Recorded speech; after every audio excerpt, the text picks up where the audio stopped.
सर्वेपी सुखिना संतु. नमस्कार. या आधीच्या व्हिडिओमध्ये भोकाचे वडे म्हणजे कोंबडी वडे किंवा मटण वडे हे करताना पीठ कसं बनवायचं, त्याच्यासाठी तांदूळ धुण्यापासून गरम मसाले आणि डाळ्या भाजण्यापर्यंत ते पीठ मळेपर्यंत सर्व टिप्स सांगितलेले आहेत. त्याचसोबत वडे कसे करायचे हेही दाखवलेले आहे. आजचा हा खास व्हिडिओ मी केलेला आहे.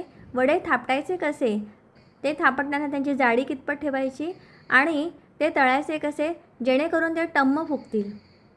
अशा गुबगुबीत वड्यांचा कलरही तांबूस आला पाहिजे.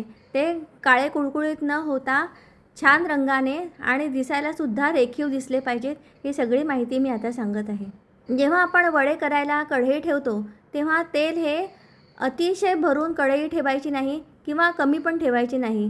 कढईत तेलसुद्धा व्यवस्थित असलं पाहिजे.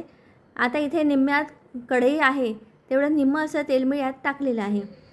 दुसरी अशी गोष्ट, कढईचं तेल आहे जे पूर्णपणे तापलं पाहिजे. कमी तेल तापलं तर वडे अजिबात फुगत नाही आणि अति तेल तापलं तर वडे करपतात. त्यामुळे कढईतल्या तेलाचे तापमान हे पण व्यवस्थित असले पाहिजे. वडे करताना जे पीठ आपण घेतो ते पीठ चांगलं मळायचं. जेवढं पीठ चांगलं मळू तेवढे वडेसुद्धा सुंदर होतात. वड्याचं पीठ हे पातळ मळायचं नाही, कारण पीठ हे मळल्यानंतर काही तासानंतर भरून येतं, ते फर्मेंटेड होऊन वाढतं आणि पातळसर होतं. मग वडे थापताना प्रॉब्लेम होतो.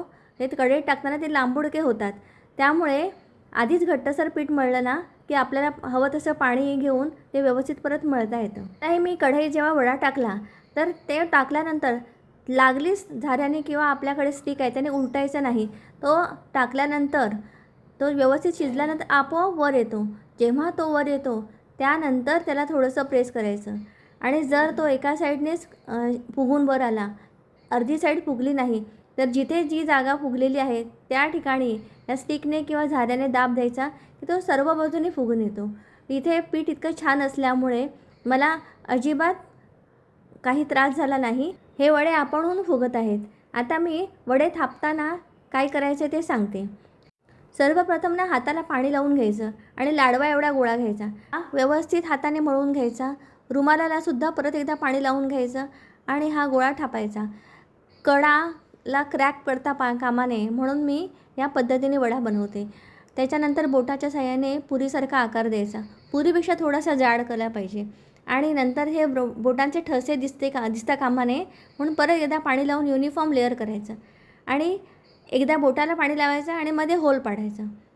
अलगद वडा उचलायचा आणि अलगद सावकाश असा तेलात सोडायचा. ते घाबरायचं नाही. हळू सोडला ना तर ते व्यवस्थित तेलात सुटला जातो आणि जर घाबरलं किंवा आपण धांदल केली तर मात्र तो कढईला तरी चिटकून बसतो किंवा तुटतो. त्यामुळे सावकाशीने ह्या गोष्टी तेलापासून काळजी घेत हा वडा तेलात सोडायचा आणि आता हा वडा व्यवस्थित तळला जात आहे. ही जी स्टिक आहे ना, ह्या स्टिकने वडा मस्त तळला जातो. भांड्यांच्या दुकानात ही स्टिक मिळते.